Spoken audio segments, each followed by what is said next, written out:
Presidencia, Félix Bolaños, extendió por la vía urgente la cobertura antiespionaje a más de 100 móviles de personal del Gobierno y de la Administración del Estado en el mes de noviembre del año pasado, 5 meses después de que fueran infectados los móviles de Pedro Sánchez y de Margarita Robles. También hablamos de las tensiones entre Podemos y Esquerra Republicana a cuenta de Pegasus, y vamos a ver que una parte de la formación morada aboga por cortar relaciones, mientras que la rama de Madrid asegura que esto es imposible porque Esquerra sigue siendo necesario para poder mantener el gobierno. Además, hablamos de las pensiones y del enésimo tirón de orejas de Bruselas por la falta de sostenibilidad de la reforma del ministro Escrivá. Y por último, como cada jueves, repasamos las principales revistas del corazón. Esto es Barra Libre, comenzamos.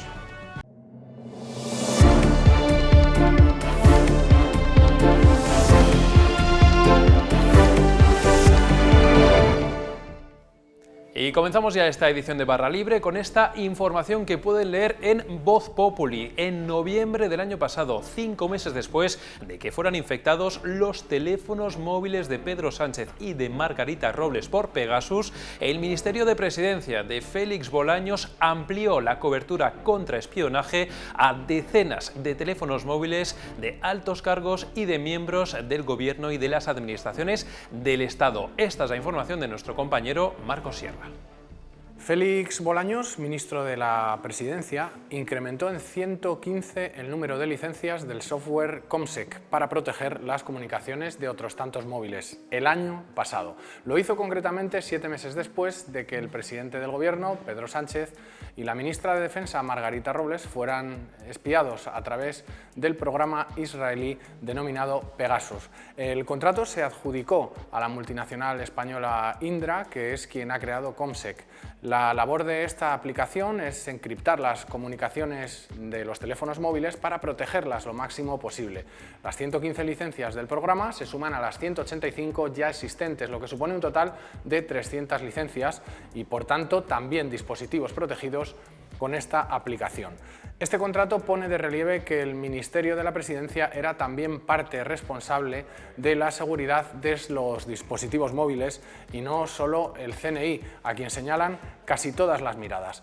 El pliego en el que se describen las condiciones del contrato al que ha tenido acceso este diario, al que ha tenido acceso Voz Populi, detalla literalmente que el sistema Comsec permite a la Administración disponer de un sistema seguro de comunicaciones sobre redes móviles no seguras, proporcionando así protocolos de seguridad muy avanzados con el fin de proteger la privacidad de los datos en circulación con encriptado certificado por el Centro Criptográfico Nacional, el CNI, abarcando voz, vídeo, texto, archivos, conferencias, y que es compatible además con los sistemas centralizados de comunicaciones que gestiona la UTIC, la Unidad de Tecnologías de la Información y las Comunicaciones.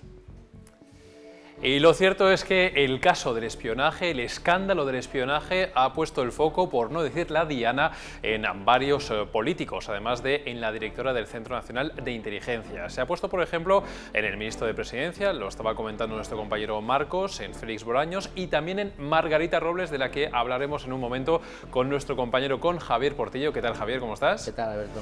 Pero antes de hablar de Margarita Robles y de ese choque que ha tenido este miércoles con Pablo Echenique, primero te quiero preguntar por las relaciones también complicadas a raíz del tema Pegasus que hay ahora mismo entre el socio de coalición de gobierno, entre Unidas Podemos, y un socio habitual del gobierno también, como es Esquerra Republicana, porque en función de si estemos en Cataluña o en Madrid, parece que la relación entre Esquerra y Podemos es diferente. ¿Qué está pasando? Sí, bueno, pues básicamente dentro de Unidas Podemos hay varios partidos, está Podemos, está En Comú Podem, que es la parte catalana, y claro, aquí viene el problema, ¿no? Porque En Comú Podem es un rival sistémico de Esquerra Republicana, y la tensión, el órdago que ha elevado Esquerra Republicana al gobierno de coalición por el lío de Pegasus, pues está molestando muchísimo en Comú Podem, tanto que, bueno, las fuentes consultadas nos dicen que prácticamente romperían con ellos ya, ¿no? Que no son partidarios de mantener ningún tipo de relación con un partido que no consideran nada útil, porque es un partido que dicen está preso de su alma independentista, ¿no? Entonces es un partido, dicen, que no funciona para la izquierda, no supone ningún tipo de avance y están deseando romper con ellos. Claro, el problema es que Podemos, que es dentro de Unidas Podemos, el partido con más peso dentro de la coalición, es que, bueno, calman y avisan a los comunes tranquilos porque la relación con Esquerra Republicana de todo el espacio se decide entre todos. ¿Por qué ocurre esto? Bueno, básicamente Podemos sabe que los independentistas catalanes son fundamentales para la estabilidad del gobierno. El propio Echenique este miércoles ya dijo que en fin, que la estabilidad del gobierno está complicada porque no ven posibilidad de que se encauce la relación con Esquerra Republicana. Y bueno, precisamente por eso, porque saben que son muy importantes, pues Podemos no está dispuesto a permitir que los comunes vengan a alterar el juego de equilibrios que hay dentro de la izquierda, ¿no? De hecho, recordemos que hace poco también Podemos paró a los comunes porque quisieron maniobrar para colocar un candidato en Andalucía. Claro, Javier, por aquí yo veo también un foco que es muy interesante, que es el que estás comentando, esa relación entre Podemos y Esquerra Republicana en el Congreso. Me estás diciendo que Podemos ve que Esquerra Republicana evidentemente es fundamental para, con sus apoyos, poder mantener vivo al gobierno actual de coalición. Escuchábamos a Gabriel Rufián, por ejemplo, el otro día decir que el tema del espionaje puede poner en jaque la legislatura entera. Pero frente a eso nos encontramos a un Podemos que también es muy crítico con su socio de coalición, con el Partido Socialista, y que también habla de esa legislatura que está en problemas y comprometida. Al final, ¿qué es lo que tenemos de Podemos? Más bien, digamos, la confrontación con el Partido Socialista, o más bien querer volver a coaliarse con Esquerra Republicana para salvar la legislatura. ¿Qué Podemos tenemos? Pues tenemos las dos cosas. Al final ellos son conscientes de que no, o sea, el gobierno no se puede romper. El gobierno, ellos es muy importante para ellos estar en el gobierno y mantener a Yolanda Díaz en el gobierno. Eso es fundamental, porque una ruptura o una salida de Podemos de la coalición dejaría a Yolanda Díaz completamente desnuda, y eso en este momento no se lo pueden permitir. El problema es que, claro, ellos siguen presionando al PSOE para atarle a ese bloque de dirección de Estado famoso con los partidos independentistas, y tienen que seguir trabajando por la alianza con Esquerra Republicana, ¿no? Ellos saben que Esquerra Republicana es un partido, bueno, pues en fin, que muchas veces no cierra acuerdos por la presión independentista en Cataluña. Eso Podemos lo entiende, pero trata de llevarles al redil del bloque de dirección de Estado, básicamente porque la idea que tiene Podemos de España es una república plurinacional, y para eso consideran fundamentales a los independentistas. Entonces tenemos un Podemos que hace las dos cosas: hace el trabajo de atar al PSOE a ese bloque, y hace el trabajo de acercarse a la Esquerra Republicana. Javier, estamos hablando de la relación de Unidas Podemos con Esquerra Republicana, pero fíjate, con el Partido Socialista, si hablábamos de dianas, escuchen este cruce entre Pablo Echenique, el portavoz de Unidas Podemos en el Congreso de los Diputados, con Margarita Robles, desde Unidas Podemos, que se pide pues, abiertamente la dimisión de la ministra de Defensa, y esto es lo que le replica. Escuchamos. Nos parece evidente que, sea cual sea la autoría de estos gravísimos espionajes, es inevitable que se asuman responsabilidades políticas al máximo nivel. Todos tenemos que hablar con mucha responsabilidad. Usted pedía responsabilidades, yo también se lo pido, porque usted forma parte de un partido político que forma parte del Gobierno de la Nación y que, por tanto, según la ley, sería receptor también de algo que realiza el Centro Nacional de Inteligencia, y si obviamente pues les parece que no es adecuado, se puede proponer. O sea que estoy convencida de que, puesto que no lo han propuesto, creo que es que no tienen ninguna duda sobre la actuación del Centro Nacional de Inteligencia. Margarita Robles, que se defiende con uñas y dientes de esos ataques de Unidas Podemos que realmente ha puesto la ministra de Defensa en la diana. Sí, totalmente. O sea, hoy, este miércoles Podemos, básicamente lo que vino a hacer es a confrontar de forma radical con Margarita Robles, un enfrentamiento que lleva mucho tiempo cocinándose y que ya ha estallado finalmente con el asunto de Pegasus. Y lo que hay detrás de la obsesión de Podemos con Margarita Robles es directamente algo casi personal. Ellos consideran que representa a lo peor del Partido Socialista, que es esa conexión con el Estado ultraderechista que consideran que es el de jueces y, en fin, gente del CNI, etcétera, y creen que la defensa que ha hecho del CNI va por mal camino, y Podemos, tienen una confrontación directa con Robles por este motivo, ¿no? Ellos insisten en seguir pidiendo la dimisión de Robles, aunque como ya comentamos aquí, parece que el gobierno, y Podemos lo sospecha también, el gobierno lo que está preparando es la cabeza cabeza de la directora del CNI, pero bueno, tú hablas con la gente de Podemos y empiezan a verlo no suficiente, ¿no? Es verdad que hace tiempo ya ellos decían que solo la caída de Robles o de la dirección del CNI podía intentar reconducir el asunto, pero según pasan los días parece que ya ni siquiera la cabeza de Paz Esteban, de la directora de la inteligencia española, valdría, ¿no? Podemos sigue obsesionado con Robles y están a hacerle el mayor daño posible. Sánchez no parece dispuesto en absoluto a dejarla caer y a entregar su cabeza, pero por eso Podemos aprovechar para atacarla y hacerle el mayor daño posible. Claro, y de fondo habrá que ver si es posible reconducir ese difícil equilibrio que hay ahora mismo, que parece casi imposible a tenor de lo que estamos viendo en estas últimas semanas, de volver a ver ese gobierno de coalición entre el Partido Socialista Unidas Podemos, todavía con Margarita Robles y con apoyo de Esquerra Republicana dentro del Congreso. ¿Esa fotografía de verdad vamos a volver a verla a lo largo de la legislatura o crees que está en peligro, Javier? Pues, a ver, algo de peligro tiene, aunque, insisto, yo creo que para Podemos es mucho más importante retener el gobierno, también para el PSOE, y creo que veremos algún tipo de gesto que llegará de alguna forma por parte del gobierno y que al final un poco reconducirá las cosas, ¿no?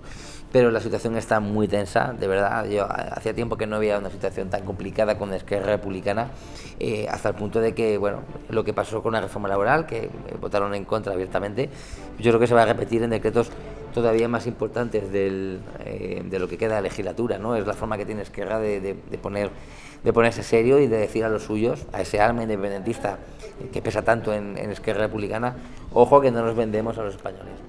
Bueno, pues ya lo ven, todavía no sabemos muy bien qué es lo que ha pasado con este caso de espionaje de Pegasus y tampoco sabemos, aunque podemos intuir de alguna manera, lo que va a pasar en el panorama político como consecuencia de toda esta situación y lo seguiremos comentando. Javier Portillo, como siempre, muchísimas gracias. Gracias a ti.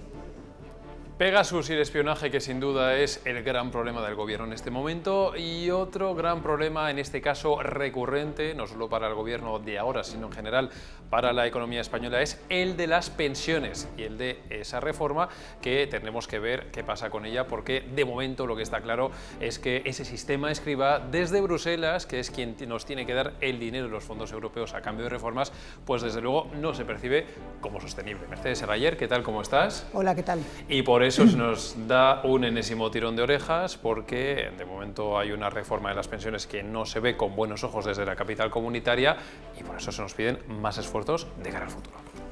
Sí, a ver, el segundo tramo de las reformas e inversiones del plan de recuperación, que son las que se habían hecho hasta 31 de diciembre, bueno, pues tocaba pedirlo, hay que pedir oficialmente los fondos, ¿no? Que son 12.000 millones, es el más voluminoso.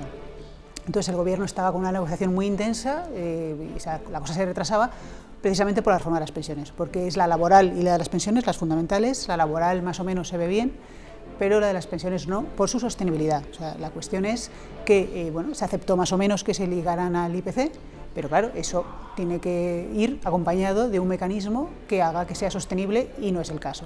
Y ya con la situación, con el déficit, el IPC desbocado como estamos, pues la preocupación en Bruselas es muy, muy grande. Y ha habido reuniones durante todo el mes de marzo y abril muy intensas sobre este tema, con una gran preocupación sobre qué hacer, porque por un lado son conscientes del impacto de la guerra, la crisis que está produciendo y cómo está la economía. No pueden negar fondos a un país, porque además, bueno, sí que un poco el reglamento del plan dice que si hay una parte que no se ha hecho, pues no se darán todos los fondos, y llegaron a recomendar que no se pidiera todo, si no se había hecho todo lo que se pedía, ¿no? Pero la situación es complicada y entonces hay mucha insistencia, bajo cuerda de momento, con que hay que hacer algo para que esto sea sostenible, pero de momento, de cara a la galería, el Gobierno ha comunicado que ha pedido ya este desembolso porque oficialmente le van a dar el aval. O sea, estos 12.000 millones en principio se van a dar. Pero, claro, tenemos una serie de señales de que hay mucha preocupación por la sostenibilidad y que se está exigiendo esa sostenibilidad, ¿no? Yo creo, Mercedes, entonces aquí nos encontramos con que tenemos una reforma de las pensiones encima de la mesa, con la que estamos a vueltas desde hace meses, con varios puntos que se habían puesto encima de la mesa, que luego se han ido retirando, modificando y todavía pendientes de ver qué es lo que pasa finalmente. Y frente a esto, ese dinero de Bruselas condicionado a reformas, en el que de momento parece que, debido un poquito a la tesitura económica, se nos hace un poquito la vista gorda de no es la reforma que queremos, pero bueno, aún así, la situación económica ahora mismo es complicada por varios factores externos. os damos los fondos, pero ojo, que aquí hay que cumplir en el futuro. Sí, el semestre europeo, las recomendaciones del semestre europeo que hace todos los años la Comisión, viene ahora en mayo, cuando se van a hacer públicas, se hace una especie de traje a cada país, ¿no? Entonces ahí se va a insistir en la necesidad de que esto sea sostenible, porque no lo es. ¿Esto se hacía todos los años? Sí, pero bueno, tenemos la reforma recién aprobada ahí, ¿no? Y luego ya hemos visto alguna señal, o sea, en el programa de estabilidad que se mandó a Bruselas el viernes, ahí ya vemos que se dice, el gobierno dice que no va a haber subidas de impuestos, que no se va a hacer nada hasta 2025, pero luego desliza que la reforma de las pensiones reclama más ingresos, una subida de impuestos, algún tipo de ajuste, ya lo deja caer ahí, ¿no? Y tenemos el semestre europeo que va a llegar con estas recomendaciones, y luego tenemos otra parte. El gobierno va a pedir, está preparando lo que se llama la adenda, son unos 70.000 millones más que son préstamos, ¿no? Y entonces ahí se van a incluir reformas, ajustes que permitan justificar la sostenibilidad del sistema de las pensiones, ¿no? Pues el sistema de las pensiones, lo vemos, es un problema que va a seguir dando que hablar en mucho tiempo hasta ver cómo se puede hacer y solucionar para resolver ese problema y esos equilibrios que desde luego Mercedes parece extremadamente complejo y sobre todo que va para largo, así que lo seguiremos hablando aquí. Muchísimas gracias por la información. A vosotros. Y vamos a despedir esta edición de Barra Libre, como hacemos todos los jueves, con un repaso a las revistas del corazón, un repaso que hace para nosotros nuestra compañera Beatriz Tellez de Meneses. Con esto nos despedimos. Nosotros volvemos el viernes con más contenidos. Las revistas de esta semana nos traen una boda de lujo de la Jet Set, la guerra abierta entre Rocío Carrasco y Marta Riesco, la segunda parte de la exclusiva de Olga Moreno y las duras críticas de Jorge Javier Vázquez contra la familia Flores. El Zapataki acapara la portada de Hola, en la que habla de su familia y los planes que tienen un futuro. También podemos ver las fotos de una boda de lujo, la del empresario Ramón Hermosilla y la conocida chef mexicana Carla Covarrubias, llamada Chula, que reunió a la Jet Set de España y de México. Se casaron en el exconvento de las Vizcaínas ante más de 600 invitados, entre los que estaban la madre del novio, la heredera de Cuétara, Silvia Gómez Cuétara, la presidenta de Inditex, Marta Ortega, y su marido Carlos Torreta, los hermanos Felipe y Carlos Cortina y muchos otros. La revista también se hace eco del encuentro de Chenoa y Elena Tablada, las dos ex de David Bisbal. El cantante le fue infiel a la primera con la segunda, pero como se puede ver, no hay ninguna rencilla entre ellas. Olga Moreno ocupa la portada de semana. La revista ofrece la segunda parte de la exclusiva que concedió la todavía mujer de Antonio David Flores. Cuenta más de lo mismo, a mi familia la han destrozado, asegura, para después explicar cuál es la realidad que tiene en casa. También se centra en la guerra abierta entre Rocío Carrasco y Marta Riesco. La revista Lecturas trae en portada a Jorge Javier Vázquez. Se cumple un año desde que Rocío Carrasco rompió su silencio y hace balance de ello. Además, estalla una vez más contra el clan Flores. A Rocío la tacha de ser más manipuladora que su padre y seguir machacando a su madre, tratándola de mala madre y mala esposa.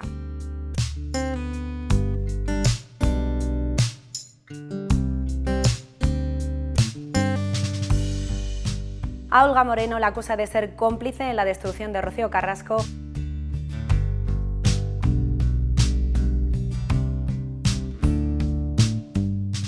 Antonio David le tacha de ser una máquina de hacer daño.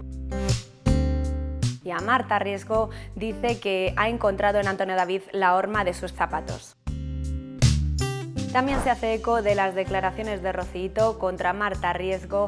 Es una digna novia del ser, pero me da pena, asegura. Además mantiene que nunca ha hablado con la reportera, ni directa ni indirectamente, como ha quedado comprobado en las imágenes de las cámaras del restaurante.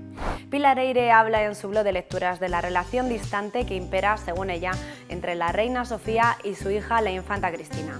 Algo grave pasa entre madre e hija, ha asegurado. Según la escritora, la reina ha dejado a su hija sola, desmarcándose de ella asombrosamente, cuando la reina emérita sería quien más podría comprender el sufrimiento de su hija tras la infidelidad de Iñaki Urdangarín con Ainhoa Armentia. Por último, la revista 10 Minutos publica unas fotografías de Toñi Moreno, muy emocionada en la Feria de Abril con su hija Lola, y desvela que Isabel Pantoja está dispuesta a pagar su deuda millonaria a Hacienda con su gira tras salir absuelta del delito de insolvencia punible por el que le pedían 3 años de cárcel.